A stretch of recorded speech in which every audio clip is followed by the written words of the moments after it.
porque la vida victoriosa es la vida cristiana normal.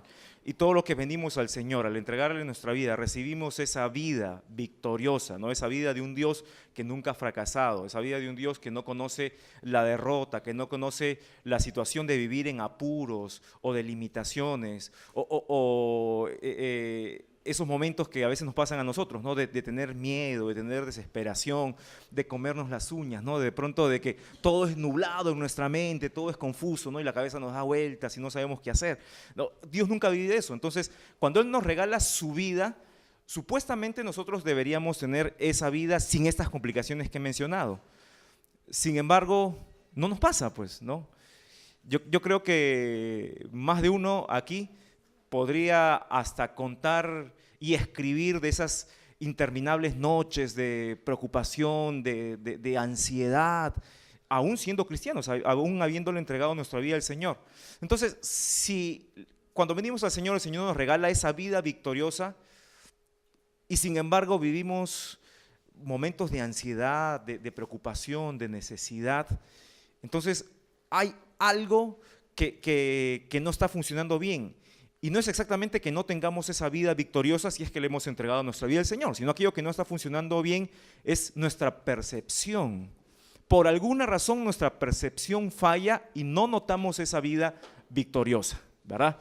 Entonces, en base a esa premisa de la percepción, respondíamos a una segunda pregunta. ¿Por qué no vivimos o sentimos esa victoria? Entonces, el asunto no es ¿por qué no tengo esa vida victoriosa? Porque en muchas oportunidades yo he escuchado a cristianos, ¿no? Gente que le ha entregado su vida al Señor y que muestra evidencia de eso, ¿no? Que de pronto oran, ¿no? Así, diciendo, Señor, dame una vida de victoria, Señor, te pido. Y siempre ha sido mi pregunta, ¿por qué piden algo que ya tienen, ¿no? Pero la gente ora así, ¿no? Señor, dame una vida, pero el Señor dice, pero ya te di ya. Cuando en realidad el problema es que no vivimos esa vida, no la capitalizamos o no la percibimos, no nos damos cuenta y sentimos otra cosa. La verdad es que a mí me regalaron este celular, ¿ya? Y yo no entiendo todo lo que tiene. Es la verdad. A mí me gusta la tecnología, ¿no? Pero yo no capitalizo este celular.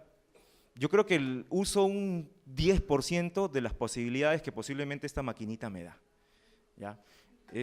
Y yo no sé cuántos aquí explotan al máximo su celular, pero puede ser, yo me imagino, un 2% o 3% de la población aquí en esta reunión.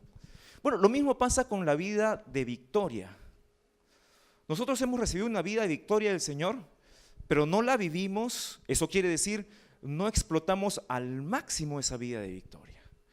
¿Por qué no vivimos a plenitud de esa vida de victoria? El problema, como te digo, no es si la tienes o no la tienes. El problema es cómo vives, la capitalizas o qué sientes. Y si no sentimos esa vida de victoria, hay dos posibilidades nada más. Lo vimos también la semana pasada. No sentimos o no vivimos esa vida de victoria en primer lugar porque de repente no somos hijos de verdad. No, y claro, si no somos hijos, ¿cómo vamos a vivir, experimentar, a capitalizar una vida que en realidad no tenemos?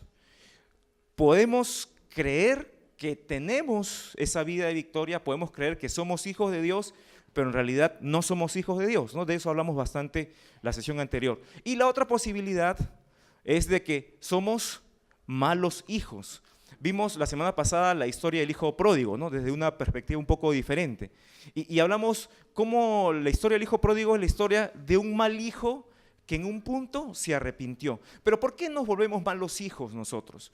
Habían solamente dos posibilidades también por las cuales nos volvemos malos hijos. En primer lugar, por ignorancia, porque no conocemos la palabra de Dios, no conocemos quién es Dios, nuestro Padre, y no conocemos qué es lo que Él espera de nosotros. Entonces, si no conocemos quién es nuestro Padre, si no conocemos lo que Él espera de nosotros, nos convertimos en malos hijos, ¿ya? Y los malos hijos, como te dije, se vuelven así por ignorancia, porque de pronto estamos tan acostumbrados a un Padre limitado en muchos aspectos, ¿no? Que trasladamos esa limitación relacional con nuestro Padre terrenal, la trasladamos a nuestra relación con nuestro Padre celestial. Sin levantar la mano, te pregunto, ¿Has tenido tú algunas desilusiones con tu padre terrenal? No estoy diciendo, por favor, que hagas un juicio valorativo diciendo, tuve un mal padre. No, eso no, en ningún sentido.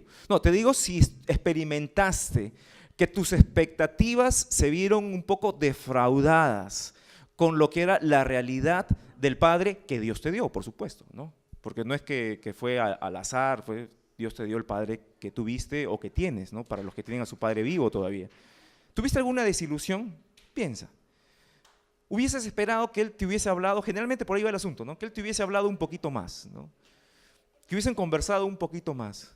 Que hubiese ido de repente a tu partido de fútbol, ¿no? A tu partido de vóley, cuando te entregaron esa medalla, a tu actuación por el Día del Padre, no sé.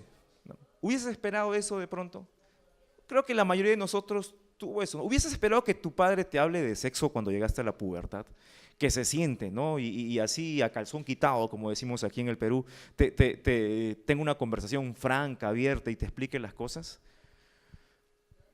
¿Hubieses querido que de repente para las damas, que tu padre hubiese sido el primer hombre que te llevó a un restaurante bonito y te dijo, hija, te has convertido en una mujercita preciosa, linda, y yo voy a estar aquí como un guardián de cualquier sonso que venga y te quiera decir cosas que no son?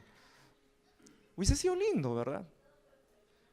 Hubiese sido lindo de pronto que tu papá hubiese conversado con ese hombre que se casó contigo, pero no una conversación de, con miedo, ¿no? O de formulismo, o por cumplir con el ritual, ¿no? De pedir la mano, sino una conversación donde él mismo lo hubiese buscado, ¿no? A ver, yo quiero conversar contigo. ¿Qué pretendes con mi hija? A ver, dime, háblame de ti, quiero saber tu historia. ¿Qué sueños tienes? Mira, yo te voy a contar, yo he cuidado a mi hija, espero que tú la vas a cuidar también así o no la vas a cuidar así. ¿Qué te pasa a ti, no? Una cosa, qué lindo es hablar así, de verdad.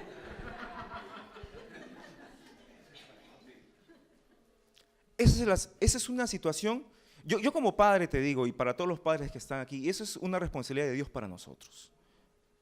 Nosotros damos identidad, tenemos de parte de Dios, ¿no? El poder de afirmar la identidad y de conducir de parte de Dios el propósito para nuestros hijos. Es una gran responsabilidad. Pero, como dije, ¿tienes algún reclamo en tu cabeza de repente, alguna ilusión que no se cumplió respecto a tu padre? Bueno, ¿sabes? Cuando venimos al Señor, nosotros creemos que Dios es como nuestro Padre terrenal. Y déjame decirte, no es así. No es así. Hay un abismo de diferencia entre Dios y yo como papá. Gracias a Dios por eso. Cuando yo analizo mi proceder muchas veces con mis hijos y reconozco, ¿no? He actuado mal, he dicho mal, he hecho sentir mal a mis hijos.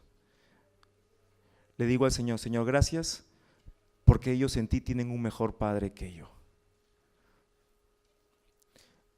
Y en tanto y en cuanto nosotros como padres nos preocupemos de llevar a nuestros hijos a un padre que es mejor que nosotros, sus ilusiones se van a mantener intactas.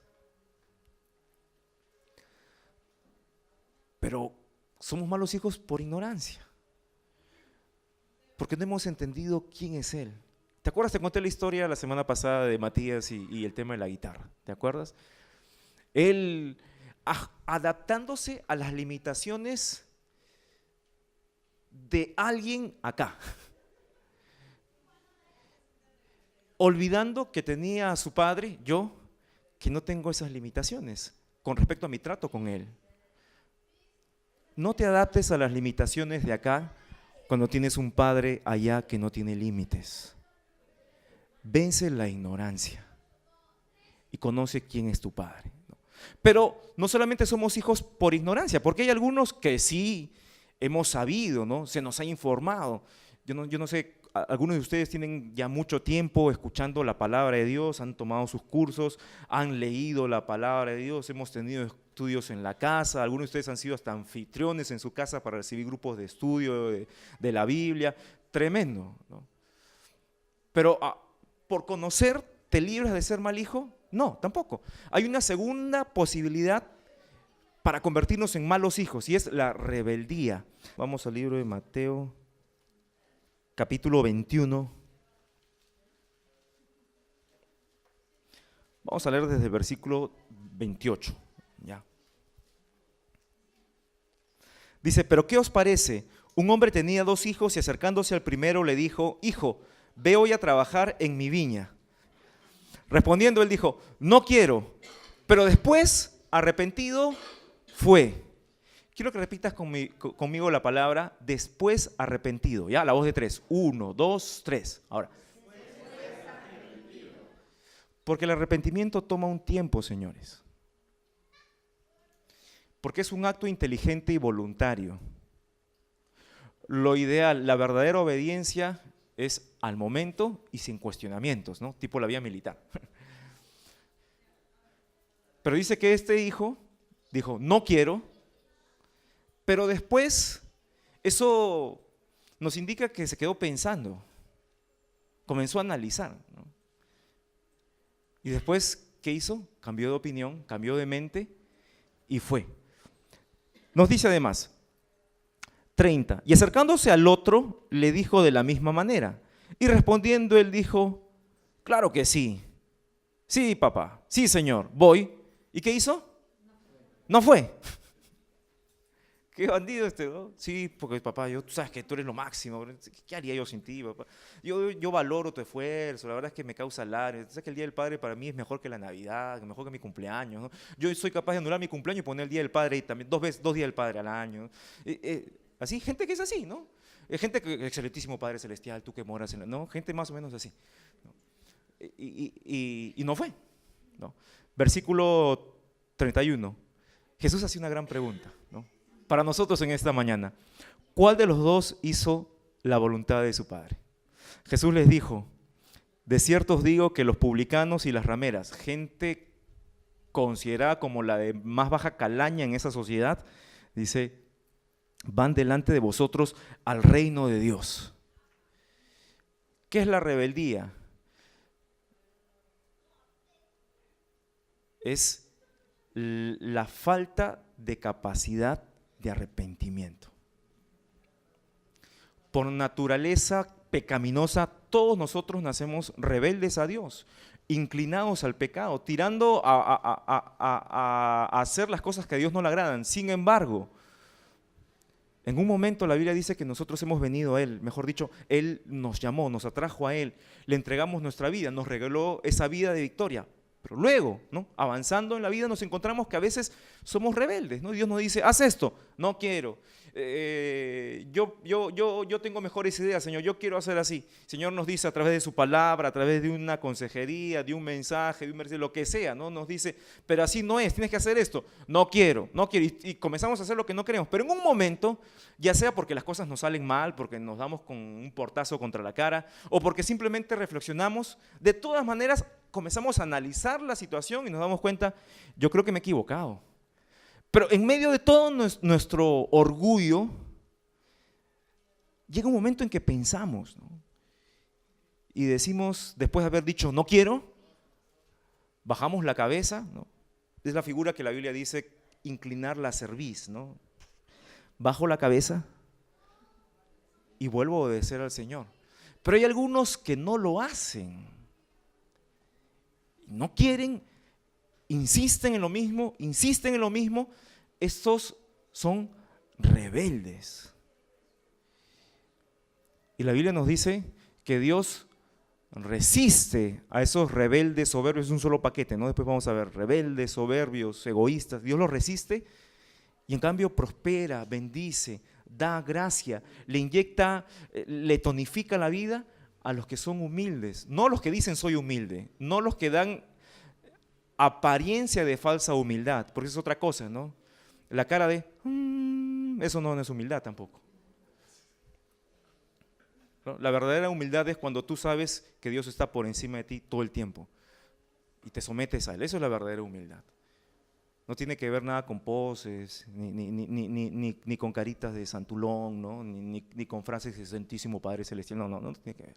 Entonces, ya sea por ignorancia o por rebeldía, nos convertimos en malos hijos. ¿Cuál es tu problema? ¿La ignorancia o la rebeldía? Vamos a continuar, ¿ya? Entonces vamos a una tercera pregunta.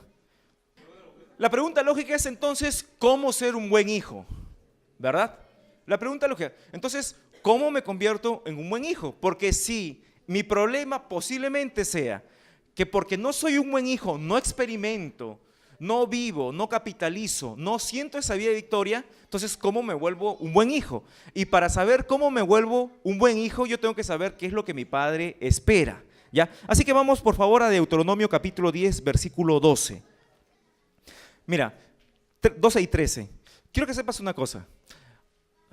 Dios no cambia, amén. Uy, ¿están convencidos o no? Dios no cambia, ¿es cierto? Ya, Dios no cambia y eso a nosotros nos da garantía, estabilidad en la vida.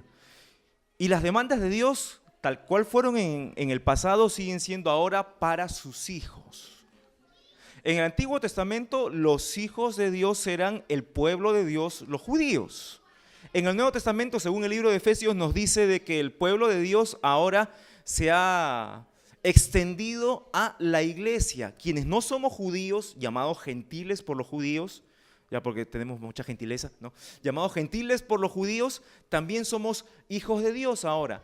No heredamos promesas exclusivas de los judíos, pero las demandas de Dios, como Dios tiene un solo pensamiento, son homogéneas para todos. Y vamos a ver lo que Dios le dice al pueblo, que Él esperaba en esa época, que sigue siendo lo mismo para nosotros, si somos sus hijos, ¿ya? Así que muy atento porque esto es lo que Dios espera de sus hijos. Deuteronomio capítulo 10, versículos 12 y 13, dice: ahora pues Israel, aquí está la pregunta, ¿qué pide Jehová tu Dios de ti? Ahora en lugar de Israel pon tu nombre, por favor, ¿ya? Ahora pues Martín, ¿qué pide Jehová en lugar de tu Dios? Pon tu padre. Y vamos a leer otra vez, dice: ahora pues Martín, ¿qué pide Jehová tu padre de ti? Sino que temas a Jehová tu Padre, que andes en todos sus caminos y que lo ames.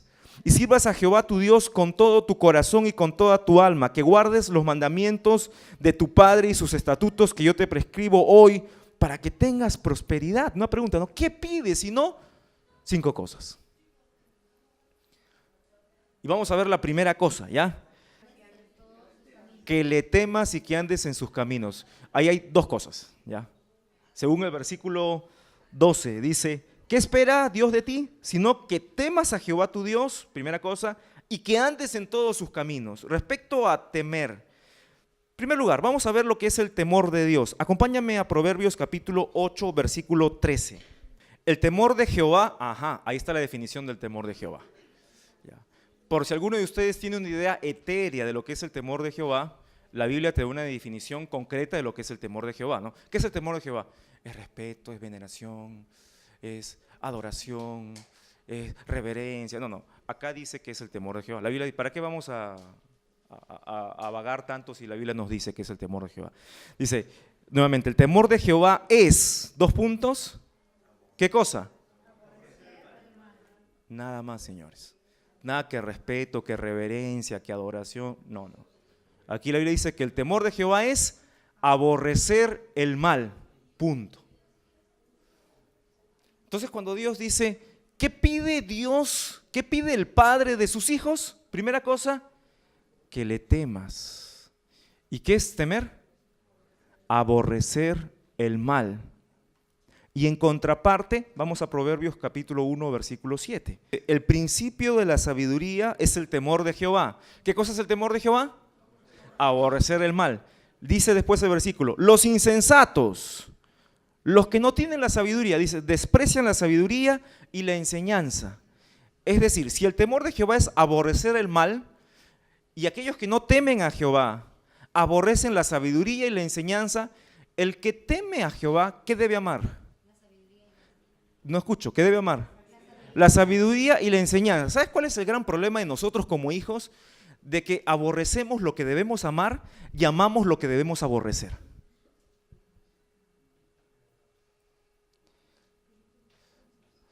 Por eso es que, ¿qué espera Dios, el Padre, de nosotros como hijos? Que amemos lo que debemos amar y que odiemos lo que debemos odiar. Y no al revés. Pero ¿qué pasa con nosotros? Insistimos nosotros en la necedad Insistimos en esa desconexión que hubo en el huerto entre nuestra mente y nuestras manos y nuestros pies, como el mismo Proverbio nos dice. En el huerto Dios, que todo lo había hecho perfecto, tuvo que ser un espectador simplemente de una situación bien triste.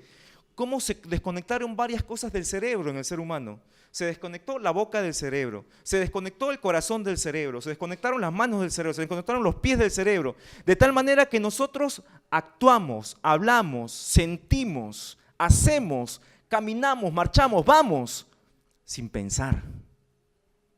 ¿Qué quiere Dios? Que le temas.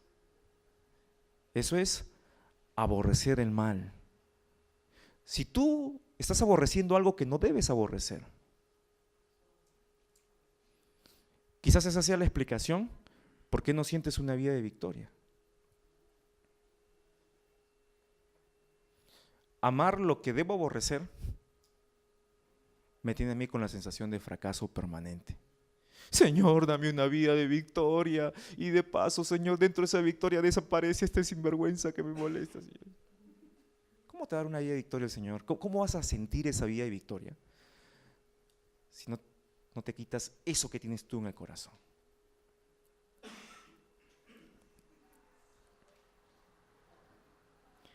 Pero nos dice también que le temas y segunda cosa, que andes en sus caminos. Y vamos a ver el tema de sus caminos. Jeremías 6:16, por favor. Aquí. Jeremías es el libro de la explicación de por qué Dios había lanzado un juicio sobre los judíos por su desobediencia, sobre Judá. ¿Qué había pasado con Judá? Había sido llevada cautiva a Babilonia, terrible. Y Dios le dice a Jeremías que era un tipo con una sensibilidad muy grande y un cariño muy intenso por su pueblo. O sea, Jeremías sufría por su pueblo. Algunos dicen que era un tipo que le gustaba llorar, derramar muchas lágrimas. Jeremías sufría mucho y Dios le dice, Jeremías, pero esto yo no lo estoy haciendo porque soy malo, no lo he permitido porque los odio, ¿no? Ellos se lo han hecho, ¿no? Y ahorita vamos a ver eso, ¿no? Pero entre todo el libro, que es una joya, de verdad, Jeremías es una joya, porque cuando yo leo Jeremías, comienzo yo mismo a entenderme a mí mismo y por qué muchas veces me encuentro donde me encuentro. Porque Dios ahí comienza a decir, tú, no soy yo, eres tú. Pero mira, entre todo eso, Dios le dice a Jeremías esto, 6:16. Así dijo Jehová, paraos en los caminos, ¿no? Un momento, dice, ustedes viven alocados, viven toda su vida así apurados porque la vorágine pues del consumismo, de las obligaciones, de la carestía de la vida, la inflación, los problemas financieros, ¿no? El desarrollo profesional, ¿no? La ansiedad del desempeño, a ustedes los obliga, los empuja a ir así apurados por todas partes. Dice, un ratito, dice Dios, párense un ratito en los caminos, ¿no? Dice, así dijo Jehová, paraos en los caminos y mirad. Párense un ratito y examinen por dónde están caminando. Y dice, y preguntad, ¿por qué dice allí? ¿Por qué dice? Por las sendas antiguas. ¿Qué es esto? Dice, ¿cuál sea el buen camino y andad por él? Y hallaréis descanso para vuestra alma, mas dijeron, no andaremos. Dios dice, párense un ratito, deténganse y miren por dónde están caminando. Miren, ¿por dónde están? Ah, estoy en este camino. Un momento, ya. Ahora, ¿cómo va tu vida? ¿Está resultando lo que estás buscando?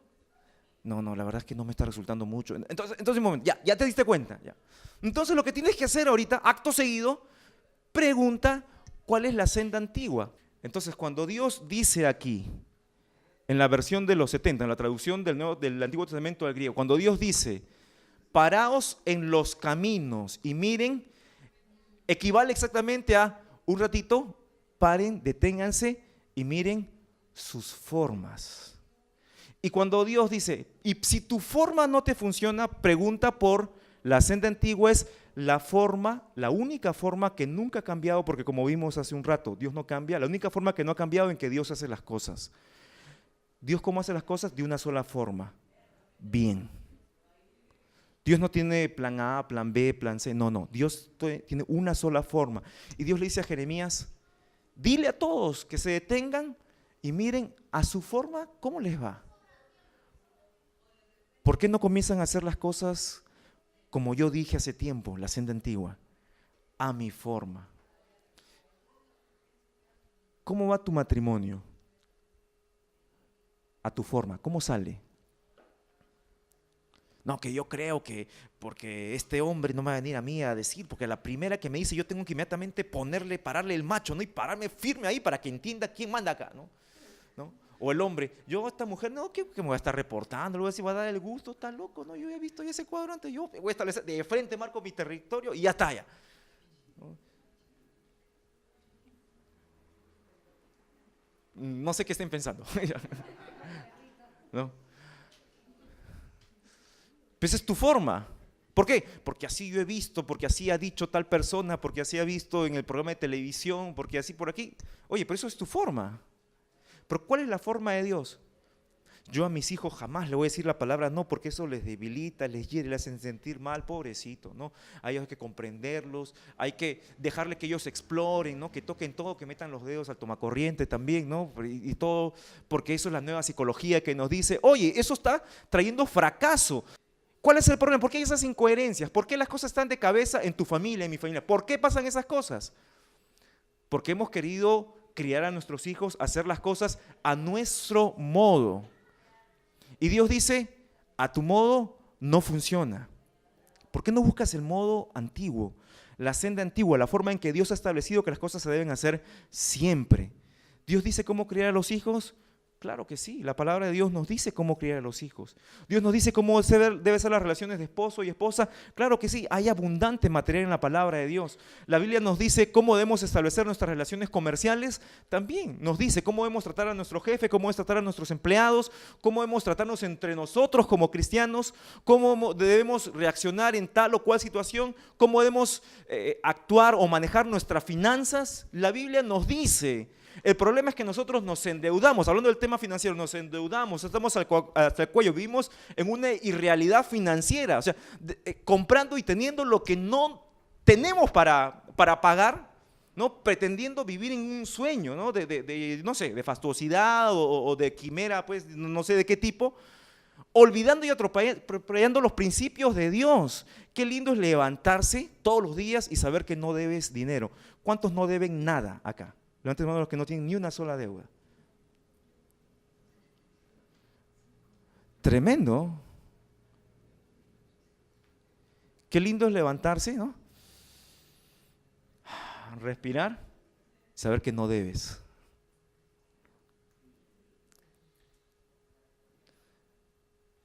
En contrapeso con eso, qué desastre es. Tú pensabas que ibas a poder pagar y llega a fin de mes y no tienes los fondos para pagar. ¿Pero por qué nos pasan todas esas cosas? La senda antigua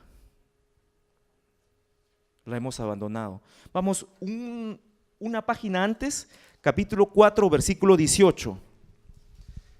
Y en esos momentos difíciles donde nuestra forma nos ha llevado y nos ha puesto en el filo ahí del precipicio, nosotros oramos desesperados: Señor, por favor, ayúdame, no me abandones, dame esa vida de victoria, Señor, que necesito la victoria sobre esta adicción, sobre mi problema financiero, Señor, que los problemas en mi matrimonio y mis hijos no me hacen caso, Señor, estoy desesperado, desesperada, no sé qué hacer. En esos momentos nosotros de pronto le echamos toda la carga a Dios. Y Dios tiene esta palabra para ti en esta mañana. 4:18 dice: tu camino y tus obras te hicieron esto. Esta es tu maldad, por lo cual amargura penetrará hasta tu corazón. Dios te dice de manera categórica: yo no tengo nada que ver en esto. ¿Sabes por qué te vives todo esto? Esto te lo has hecho tú mismo.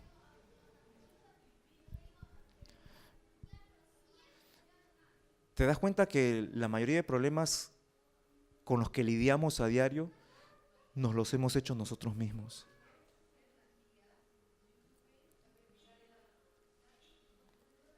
De cualquier índole. Dios dice aquí: tu forma, ahí está tu forma de hacer las cosas. ¿Por qué no comienzas a dejar un poco el orgullo? ¿Por qué no dejas de lado esa experiencia que aduces tener en la vida? ¿Por qué no abandonas tu buen olfato, tu capacidad de toma de decisiones, tu agilidad mental para pensar en soluciones prácticas? ¿Por qué no dejas eso de lado un ratito?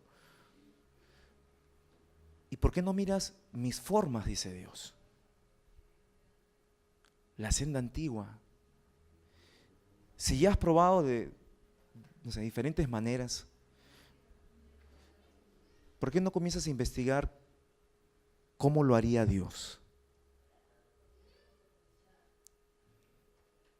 Eso no es un problema, señores, de que tú digas, no, pero entonces significa que tú me estás diciendo a mí que yo no tengo imaginación, no tengo capacidad de discernimiento, yo soy una persona pues que soy obtuso en mis pensamientos. No estoy diciendo eso.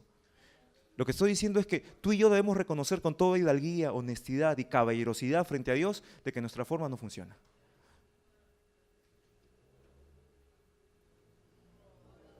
¿Por qué no lo hacemos al estilo de Dios?